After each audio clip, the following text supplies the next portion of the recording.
BRS के अराकीन parliament ने राज्यसभा में तेलंगाना के प्रोजेक्टों को कौमी दर्जा देने का मुतालबा किया।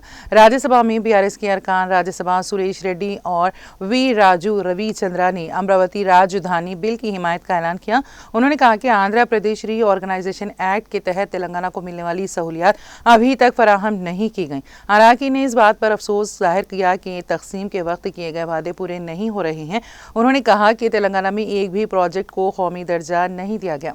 बीआरएस अरकान ने कहा कि रियासत के बड़े मंसूबे अवामी वसाइल से मुकम्मल किए गए हैं। उन्होंने कालेश्वरम और पालामोरू लिफ्ट इरिगेशन स्कीम को कौमी दर्जा देने का मुतालबा किया। साथ ही बयारम स्टील फैक्ट्री और खाजीपेट में कोच फैक्ट्री कायम करने की मांग की गई। हर जिले में नवोविद्या स्कूल और केंद्रीय विद्यालय कायम करने का भी मुतालबा किया गया। बीआरएस ने अमरावती राजधानी को कानूनी हैसियत देने वाले बिल की मुकम्मल हिमायत का इआदा किया।